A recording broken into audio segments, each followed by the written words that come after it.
Boa tarde. Senhores jornalistas, vamos começar hoje, ao contrário do habitual, em vez de vos começar por dar conta da totalidade das decisões hoje tomadas no Conselho de Ministros, vamos começar hoje por uma apresentação aqui por parte do Sr. Ministro da Economia e do Emprego de medidas hoje tomadas no Conselho de Ministros a propósito da sustentabilidade e da redução de custos no setor elétrico. Pedi à vossa compreensão, o Sr. Ministro fará a apresentação, responderia depois a um máximo de 4 perguntas, porque o Sr. Ministro tem que ir para o Parlamento, onde vai de seguida fazer a apresentação exatamente dessas mesmas medidas também aos senhores deputados num pequeno debate na Assembleia. Portanto, e depois do Sr. Ministro sair, então, faríamos a revisão global do comunicado do Conselho de Ministros e das medidas hoje também adotadas no Conselho de Ministros. Dou a palavra então ao Sr. Ministro da Economia e do Emprego. Obrigado. Muito boa tarde. Desde que tomou posse, o Governo assumiu sempre uma estratégia muito clara para a energia.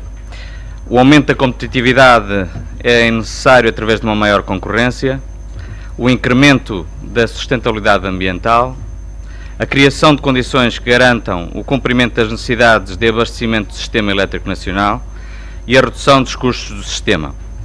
Hoje o Conselho de Ministros validou um pacote de medidas com vista à redução do peso destas remunerações, das remunerações que existem no setor elétrico, e podemos dizer pela primeira vez, e podemos anunciar, que o Estado está pela primeira vez a reduzir os custos no setor elétrico. Se nada fosse feito, teríamos uma dívida neste setor, em 2020, acima de 5 mil milhões de euros. Era uma situação totalmente insustentável, numa altura em que se pedem sacrifícios aos portugueses e numa altura em que há problemas de financiamento da própria economia. E por isso mesmo, nos últimos meses, ouvimos todos os produtores e foi decidido que todos os produtores, todos irão contribuir para fazer o esforço necessário a retomar o caminho da sustentabilidade do setor elétrico. É importante sublinhar que não houve por parte do Governo qualquer tipo de indecisão em relação a esta matéria, pelo contrário, sempre estivemos totalmente convictos e determinados que era importantíssimo resolver a insustentabilidade do setor elétrico nacional. Dito isto, é importante também referir que não se rasgaram contratos. O Governo não o faz. O que fizemos foi reduzir custos em todos os setores também e não apenas nos mais fáceis. Hoje podemos comunicar a adoção de medidas de redução dos custos na PRE de renováveis, na cogeração, no SCMEC, no SCAI e na garantia de potência. Todas estas poupanças irão permitir um corte nos custos do setor elétrico na ordem dos 1.800 milhões de euros até 2020. Prevê-se que anualmente poderá-se fazer uma redução dos custos do Sistema Elétrico Nacional entre 170 e 190 milhões de euros. Adicionalmente, podemos anunciar a decisão do Governo em consignar ao sistema tarifário 80% das receitas das licenças de CO2 com origem no setor elétrico, de modo a compensar os sobrecustos com as energias renováveis em conformidade com a Diretiva de Comércio Europeu de licenças de emissão, bem como com o aval da Troika. Com um conjunto destas medidas, o que o Governo faz é muito simples. Coloca a energia ao serviço da economia, coloca a energia a auxiliar e é ao serviço das famílias e das empresas. O Governo entende que neste momento de dificuldade todos têm que contribuir para ultrapassar a crise. O setor elétrico nacional está aqui também, neste momento, a ser e a fazer a sua contribuição de uma forma a tornar o sistema sustentável e de forma a não onerar excessivamente os consumidores, as famílias e as empresas nacionais. Estou à vossa disposição para qualquer pergunta. Sr. Ministro, muito boa tarde. Rui Alves Veloso, da RTP. Duas questões muito simples. A primeira, a Endesa já ameaçou, nomeadamente com a revisão do investimento em 2 barragens do Mondego e com a paragem por tempo indeterminado da central do Pego, em reação ao anúncio já mais ou menos conhecido de que haveria uma redução destes subsídios. Por outro lado, perguntava-lhe, Sr. Ministro, pode garantir aos portugueses consumidores em casa, mas também ao pequeno comércio, de que vai haver uma redução na conta da luz? Em relação à sua primeira questão, eu compreendo a posição de alguns empresários. No entanto, para o Governo é muito simples. O país está primeiro. Não há dúvidas sobre isso. Nós não hesitamos um segundo de ir contra interesses instalados ou ter que tomar decisões difíceis quando o país, o bem-estar do país está primeiro. E o interesse nacional está primeiro. Nós não hesitamos em relação a essa matéria. Também achamos, em relação à central do Pego, sinceramente, o Governo não vai responder às chantagens. Não nos move responder às chantagens. A nossa resposta é muito simples. São decisões, as que foram tomadas aqui, são fundamentais para o nosso bem-estar, são fundamentais para a sustentabilidade do Sistema Elétrico Nacional e estas decisões são fundamentais para que todos contribuamos, neste momento de dificuldades, em prol do país. Só isso. Sobre a fatura, o que podemos saber é que estes 1.800 milhões de euros que estamos a cortar nos custos da energia, estes 1.800 milhões de euros irão permitir com que os custos na fatura serão bem menores do que seriam se não fosse esta redução de custos. É preciso perceber que o Sistema Elétrico Nacional, nos últimos anos, acumulou toda uma série de sobrecustos, toda uma série de custos excessivos que oneraram muito a tarifa. E se nada fosse feito, como se sabe, em 2011, teria havido um aumento da tarifa elétrica na ordem dos 30%. Um aumento que era absolutamente incomportável para as nossas famílias e para as nossas empresas. E por isso mesmo, não podíamos hesitar quando tínhamos que reduzir estes custos. Foi isso que fizemos. Ana Vaz, da SIC. Ainda em relação às críticas por parte dos operadores, não se abre aqui, como dizem, uma situação de discriminação face aos operadores espanhóis, uma vez que, dado o mercado ibérico de eletricidade, não se abre aqui uma questão discriminatória que vem penalizar os produtores portugueses. E ainda em relação aos custos que está previsto serem reduzidos, falou em 1.800 milhões de euros, isto não fica um pouco aquém dos 3.500 milhões de que se falava de custos acima do que seria esperado com as rendas? Em relação à questão da discriminação em relação à Espanha, eu gostaria de referir um aspecto que é muito importante. Nós estamos a falar, quando falamos no fim da garantia de potência durante o PAF, estamos a falar de 3 centrais térmicas. Estamos a falar de 2 centrais que pertencem à EDP, uma central que pertence à Endesa. Estas centrais, durante o período de assistência financeira, não vão receber garantia de potência. Depois do período de assistência financeira ter terminado, estas centrais vão receber 1/3 da garantia de potência que recebem hoje. Hoje recebem cerca de 20 mil euros por megawatt, vão passar a receber 6.000 euros por megawatt. Gostaria de referir também que, em relação às hídricas, a garantia de potência mantém-se, porque são novos investimentos e nós entendemos que é importante manter essa garantia de potência. Portanto, não haverá qualquer risco em relação à perda de competitividade em relação às suas congêneres espanholas. Portanto, não vejo aí nenhum problema. Eu gostaria de enfatizar, em relação ao pacote de medidas, este é um pacote que nunca foi feito. Nunca, até hoje, hoje é um dia verdadeiramente histórico, porque nunca até hoje tínhamos tido o Sistema Elétrico Nacional e os produtores a diminuírem custos desta forma, de uma forma muito significativa, em prol do interesse nacional e em prol das nossas famílias e das nossas empresas. É tão simples como isso. Mas não é pouco, não fica aquém daquilo que seria expectável, uma vez que tinha chegado àquele valor dos 3.500 milhões. Onde é que encontrou esse valor? Diga-me lá. Este valor, corrija-me se estiver errada, penso eu, resultou da avaliação que foi feita pelo anterior Secretário de Estado a pedido da Troika.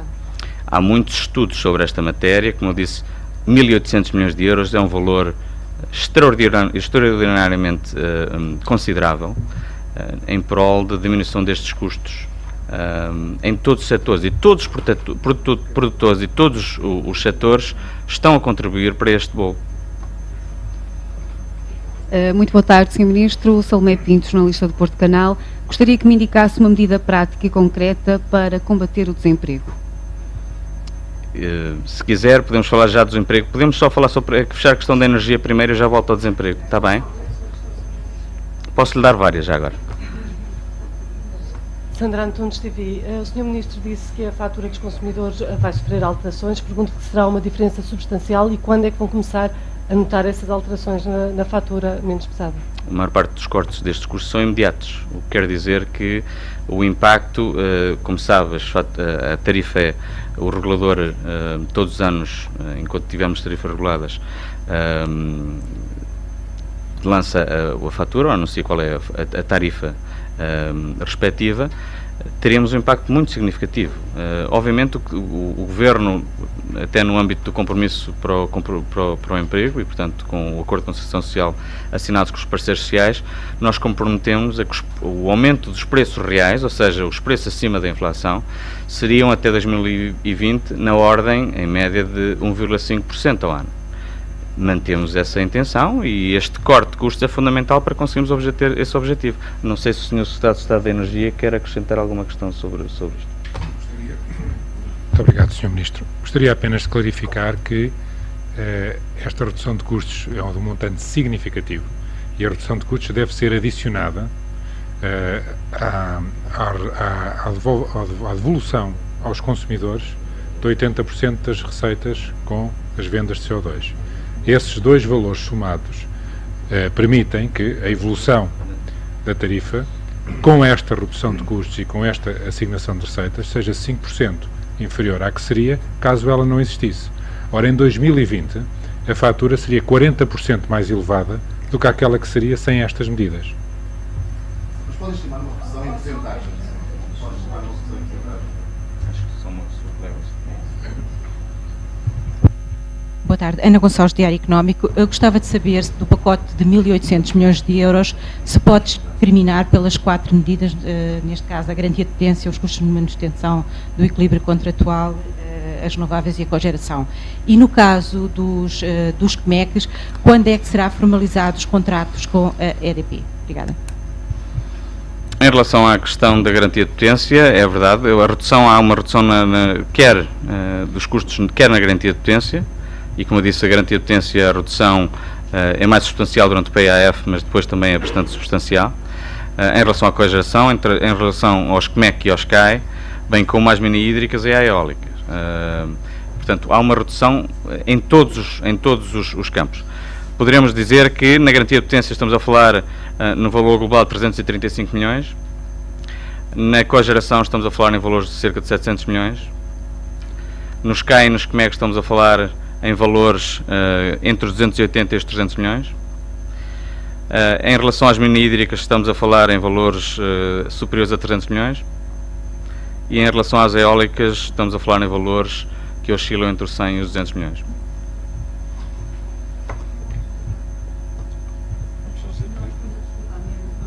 Quando é que será formalizado o contrato com a EDP relativamente aos CMECs? Como sabe, e está no memorando de entendimento, em relação às CMEC, e porque envolve contratos, e porque o Governo não rasga contratos, nós envolvemos-nos em conversações com a empresa nas últimas semanas, aliás, nos últimos meses, mas mais intensamente nas últimas semanas. Os valores que foram encontrados foram exatamente em consonância ou de acordo com essas conversações. Normalmente o Real Flores RTP, perguntar só se podia estimar em percentagem quanto poderá ser com estes cortes, quanto poderá ser a redução na conta, na fatura que é paga habitualmente pelos contribuintes? O Sr. Secretário de Estado explicou bastante bem esta matéria, mas se quiser explicar outra vez, Sr. Secretário de Estado. Muito obrigado. As contas são aquelas que acabei de elencar. Com este pacote de redução de custos, o peso que isto tem na fatura é cerca de 5% em cada ano que se acumulam de 2013 a 2020. Ou seja, em 2014, 10% de redução face à inexistência destas medidas, em 2015, 15% de redução, e portanto em 2020 estimamos em cerca de 40%. Este é que é o efeito, o peso que estas medidas têm na fatura do cliente. Isto não é evolução tarifária, essa é estabelecida pelo mercado com a interferência do regulador no âmbito do quadro que está definido pelas diretivas, mas é o peso de fazer ou não fazer estas medidas na fatura que todos nós recebemos em casa. Boa tarde, Jennifer Mota, da agência Lusa. Sendo que isto não significa que não se continue a aumentar o déficit tarifário e não necessariamente que vai haver uma redução na fatura das famílias. Pelo menos para já, porque entretanto o mercado será liberalizado. O que se passou nos últimos anos, com a acumulação de sobrecustos e de custos muito consideráveis no setor elétrico nacional, fazia e faria, se nada fosse feito, com que tivéssemos uma subida exponencial dos preços da eletricidade. Mesmo que tentássemos diferir parte destes custos e desta subida dos preços, a verdade é que mais cedo ou mais tarde iríamos ter uma subida muito significativa do preço da eletricidade. Como eu disse, no último ano o preço estimado seria 30% para o setor elétrico e 55% para as famílias, perdão, e 55% para as empresas. Se nada fosse feito, estes aumentos iriam acontecer. E o que estamos a falar é exatamente uma redução sustentada todos os dias, todos os meses, todos os anos, destes custos, por forma a que o aumento dos preços da eletricidade sejam bem menos onerosos para as nossas famílias e para as nossas empresas do que seriam se nada fosse feito. Desemprego. Posso responder à sua pergunta sobre o desemprego? Como sabe, o desemprego é o principal problema que nós temos em Portugal.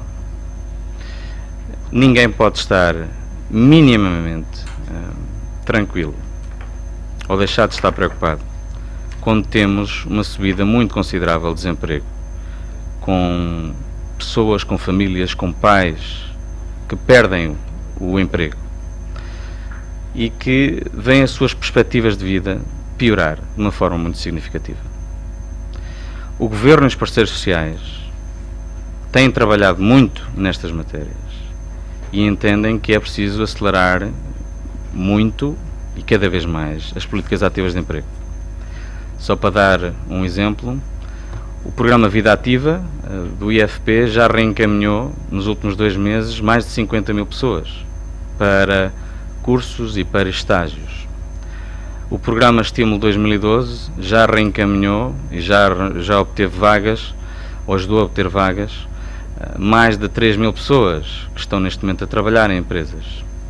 Ainda amanhã, em sede de concertação social, vamos discutir uma medida muitíssimo importante, que é a acumulação de subsídios de desemprego para pessoas que oferem ou que recebem ofertas de emprego abaixo do seu subsídio de desemprego. Porquê é que esta medida é tão importante? Porque vai aumentar o incentivo às pessoas serem contratadas. Durante 6 meses, se essa pessoa for contratada, receber uma oferta abaixo do subsídio de desemprego, neste momento o que pode acontecer é acumular até 50% de subsídio de desemprego, a sua remuneração, o que vai fazer com que a remuneração que recebe, a sua oferta de trabalho, é superior ao subsídio de desemprego. Durante 6 meses, e passado 6 meses, este montante vai ser até 25% de subsídio de desemprego. Esta é uma medida importantíssima, que já foi implementada noutros países com grande sucesso, e é importante isso por uma simples razão, porque aumenta os incentivos às empresas contratarem neste momento de crise. Num processo de reestruturação empresarial que está a acontecer, num processo em que temos um desemprego também a crescer de uma forma bastante considerável, todas as medidas têm que ser postas no terreno rapidamente para podermos dar a volta a esta situação. Obviamente, de uma forma sustentada, nós só vamos ter uma descida muito significativa e sustentada do desemprego quando a economia nacional estiver a crescer de uma forma também sustentada. Ora, o que nós temos feito nos últimos meses foi exatamente ajudar a criar as condições para libertar o crescimento económico. Como? Bem, eliminando alguns dos problemas, alguns dos obstáculos que estavam a impedir que a economia crescesse há mais de 10 anos.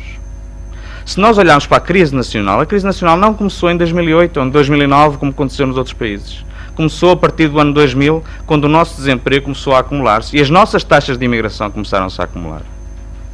O problema foi que nós, durante muito tempo, mantivemos a ilusão que manter um modelo económico baseado no investimento público e no endividamento nos ia levar a algum lado. E o único sítio que nos levou foi à situação atual de grave crise. Por isso mesmo, nos últimos 10 meses, nós estivemos totalmente concentrados em implementar as reformas estruturais que toda a gente, todas as instituições internacionais, todos os estudos económicos mostravam que estavam a bloquear o nosso crescimento económico. Quais eram esses problemas?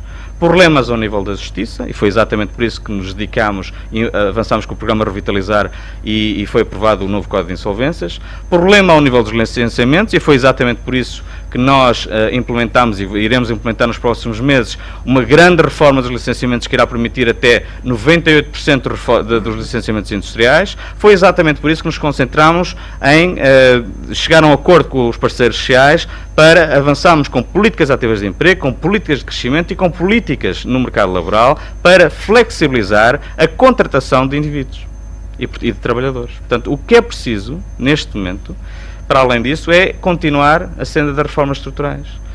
Para além destas medidas, implementámos medidas na reforma do capital de risco público, na reforma e na reestruturação do setor empresarial do Estado, na reestruturação do setor dos transportes, entre muitas outras medidas, exatamente para permitir que o crédito flua para a economia, que vá para os investidores privados, que vá para as empresas e que, principalmente, eliminemos de uma vez por todas e de uma vez que fique para as próximas décadas os problemas principais da economia portuguesa que já afetam a nossa economia há mais de 2, 3 décadas. E nós estamos finalmente a resolver estes problemas e é assim que vamos começar a crescer e é assim que vamos eliminar este problema do desemprego. Sr. Ministro, Henrique Almeida, Bloomberg News, vai haver algum comunicado a discriminar as medidas do Governo, nomeadamente para as rendas do setor energético, ou não vamos ter acesso a isso? Eu irei falar agora sobre esta questão no Parlamento e depois discriminando exatamente essas medidas também, mas podemos depois passar mais informação sobre isto. Sim, senhor. Que não têm a ver com as rendas. O Governo está nesta altura a preparar algum plano de contingência para a saída da Grécia do euro, uma vez que neste momento esse cenário é perfeitamente assumido a nível global pelos mais altos responsáveis. Que impactos poderá o Governo estar a preparar? O que é que o Governo ponderá fazer perante este cenário? Perguntava-lhe também, hoje Espanha voltou ao mercado, novamente voltou a pagar juros mais altos para se financiar. A situação de Espanha gera também preocupação. Como é que o Governo vê neste momento o agravar da situação em Espanha? Eu não vou comentar a situação de países especificamente. O que eu lhe posso garantir é uma coisa muito simples.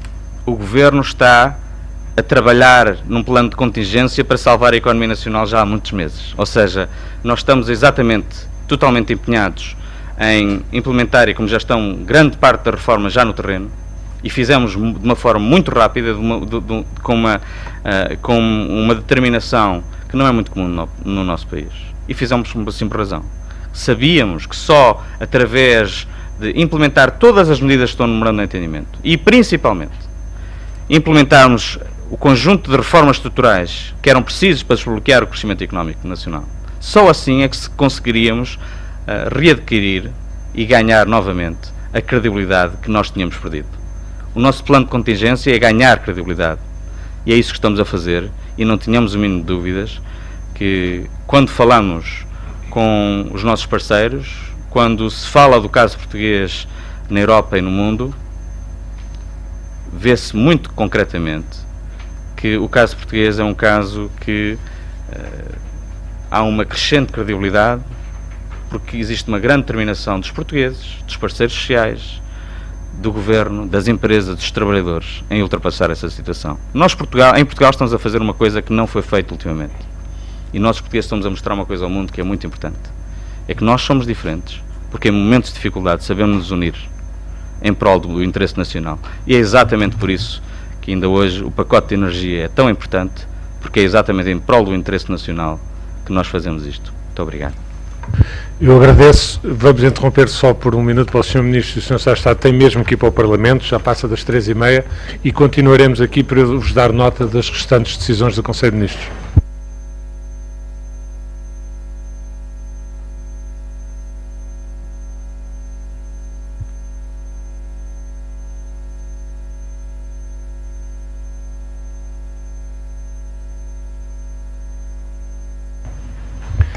Bom, penso que podemos continuar o briefing do Conselho. O Conselho de Ministros aprovou uma proposta de lei que procede à criação do Fundo de Compensação do Serviço Universal de Comunicações Eletrónicas, destinado ao financiamento dos custos líquidos decorrentes da prestação do Serviço Universal nesta área. O Fundo de Compensação, que já estava previsto na Lei das Comunicações Eletrónicas, obedece aos princípios da transparência e da não discriminação, e o financiamento dos custos líquidos do Serviço Universal será repartido pelas empresas que oferecem no território nacional redes de comunicação pública ou serviços de comunicações eletrónicas acessíveis ao público, no respeito pelo princípio comumente divulgado de Play or Pay. O Fundo de Compensação constitui um património autónomo e será administrado pela ANACOM, a Autoridade Nacional de Comunicações.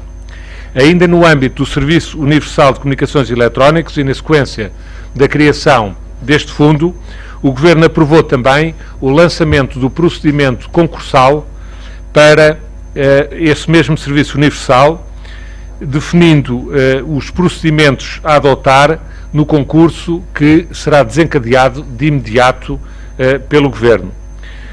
Com estas duas medidas assegura-se o cumprimento da Lei das Comunicações Eletrónicas, do direito comunitário aplicável a este setor, bem como dos compromissos assumidos por Portugal no âmbito do Memorando de Entendimento. No âmbito da legislação, da adequação da legislação nacional à Diretiva Comunitária, dos serviços, chamada Diretiva dos Serviços, foram aprovados hoje 7 diplomas no Conselho de Ministros, a saber, a alteração do Estatuto do Ensino Particular e Cooperativo, com vista a modificar o modo de efetuar a prova de condições de idoneidade das pessoas singulares que requeiram a criação de escolas particulares, a alteração do regime de criação e funcionamento de escolas e cursos profissionais no âmbito do ensino não superior, exatamente também com vista a introduzir o princípio do deferimento tácito de pedidos de autorização do funcionamento deste estabelecimento, destas escolas profissionais, o reconhecimento mútuo de condições para a autorização do seu funcionamento em Portugal, entre Portugal e os outros Estados-membros, e a desmaterialização de todos esses procedimentos. Há um outro diploma sobre a alteração do regime de responsabilidade técnica pela direção e orientação das atividades desportivas desenvolvidas nas instalações desportivas que prestam serviços na área da manutenção da condição física, os chamados centros de fitness, bem como nas academias ou clubes de saúde, os chamados health clubs. A alteração também no regime de acesso e exercício da atividade de treinador de desporto. A alteração do regime de acesso e exercício da profissão de examinador de condução. A alteração do regime de atividade de comércio por grosso, exercida de forma não sedentária, as chamadas organizações de feiras. A alteração também do regime jurídico de instalação e funcionamento dos estabelecimentos comerciais destinados à venda ou exibição de produtos relacionados com a atividade sexual, chamada sex shop. For também aprovado no âmbito do PREMAC um conjunto de diplomas hoje no Conselho de Ministros, a saber, a aprovação da orgânica do Laboratório Nacional de Energia e Geologia, da Direção-Geral de Energia e Geologia, do Instituto da Construção e do Imobiliário, do Instituto da Conservação da Natureza e Florestas, e foi também aprovado, também no âmbito do PREMAC, a criação do Polo de Lisboa do Hospital das Forças Armadas e a sua localização no espaço físico ocupado pelo Hospital da Força Aérea, dando assim início à criação de um hospital militar único, em substituição dos 4 estabelecimentos hospitalares atualmente existentes na região sul do país. Este processo de fusão terá uma duração máxima de 18 meses. Em momento posterior, criaremos o polo do Porto, do Hospital das Forças Armadas, cujos estudos estão em curso e em fase de conclusão. O Conselho de Ministros aprovou também um diploma que altera o Código da Estrada e aprova o regulamento da habilitação legal para conduzir, transpondo nesta matéria uma diretiva comunitária. Trata-se de uma diretiva comunitária que busca um significativo passo na uniformização sobre o reconhecimento mútuo dos títulos de habilitação legal para conduzir nos vários países da União Europeia, a periodicidade para a revalidação dos títulos, bem como os requisitos exigíveis aos condutores. Foi também aprovado hoje no Conselho de Ministros umas alterações ao regime das inspeções técnicas de veículos a motores e seus reboques, transpondo também nesta matéria uma diretiva comunitária. O decreto, hoje aprovado, alarga o universo de veículos a sujeitar à inspeção, incluindo-se neste âmbito alguns motociclos, ciclomotores, triciclos e quadriciclos a motor, reboques e semi-reboques. O Conselho de Ministros autorizou também a realização de despesa com a aquisição de serviços de fornecimento de refeições em refeitórios escolares para o ano letivo 2012-2013. Foi também aprovado no Conselho de Ministros uma outra resolução que delega no Sr. Ministro da Educação e da Ciência a competência para a prática de todos os atos respeitantes ao contrato existente sobre a segurança física, o sistema eletrónico da segurança física nas escolas públicas do 2º e 3º ciclos do ensino básico e no ensino secundário. Por último, dar-vos nota que o Conselho de Ministros aprovou também hoje a substituição do representante nacional na Comissão Bilateral entre a República Portuguesa e a Santa Sé para o desenvolvimento da cooperação quanto a bens da Igreja que integrem o património cultural português. Fico à vossa disposição se precisarem de algum esclarecimento sobre estas matérias. Liliana Monteiro, da Rádio Renascença. Começava por este último ponto, se me podia dizer quem é a pessoa, quem é este representante. E no ponto número 9, em relação à autorização de despesa nas escolas no fornecimento de refeições, de que valores é que estamos a falar e se me podia explicar melhor esta decisão, o que é que envolve?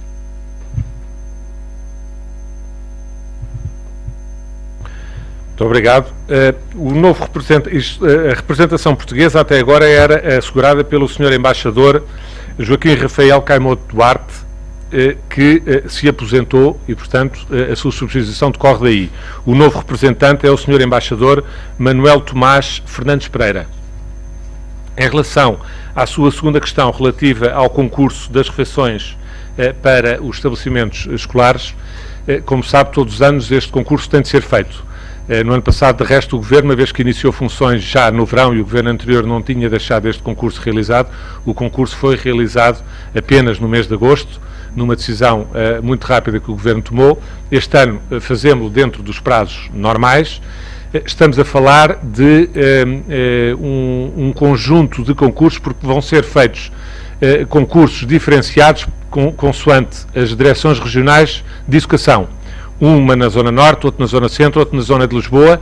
Na Zona do Alentejo também. Na Zona do Algarve é a única região, a única DRE onde não haverá um concurso, uma vez que os estabelecimentos escolares na região do Algarve têm refeitórios próprios, com funcionamento próprio e, portanto, não é concursada a aquisição de refeições fora.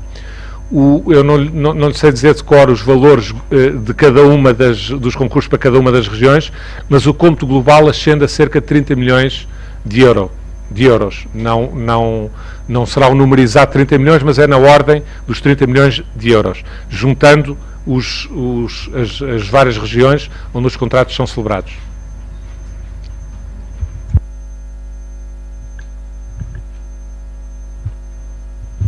Boa tarde.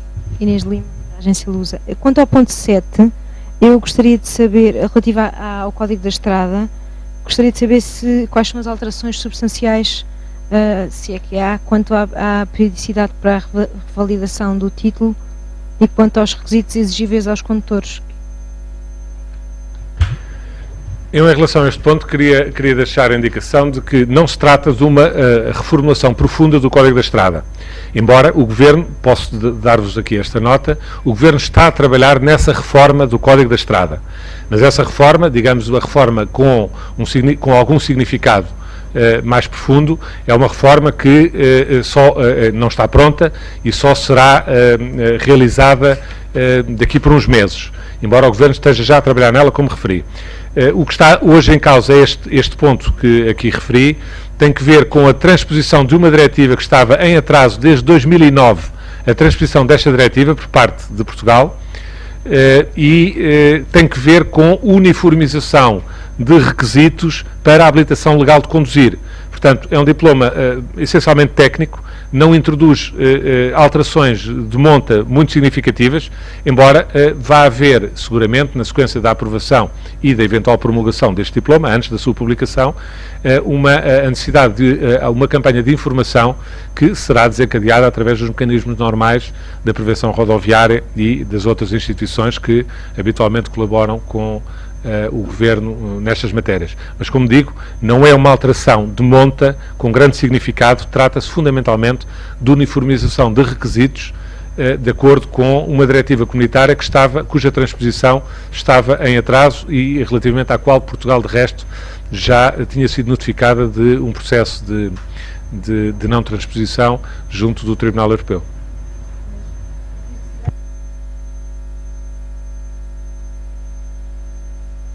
Do título em Portugal mantém-se a mesma?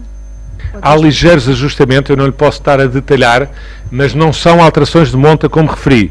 Mantém-se aquelas regras que existem dos 50 anos, dos 60 anos, dos 65, dos 70, portanto mantém-se basicamente. Agora, havia algum desfazamento da legislação nacional relativamente às últimas diretivas europeias, que eram de 2009, e Portugal estava já em incumprimento relativamente à transposição, ou digamos, transposição que quer dizer a adequação da legislação nacional a essas mesmas diretivas.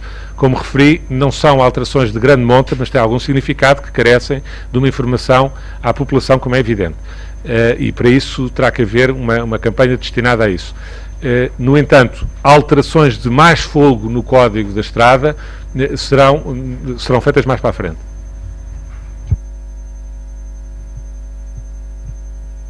Se não há mais questões, agradeço, peço desculpa pelo atraso da hora do briefing de hoje, mas o Conselho também acabou tarde.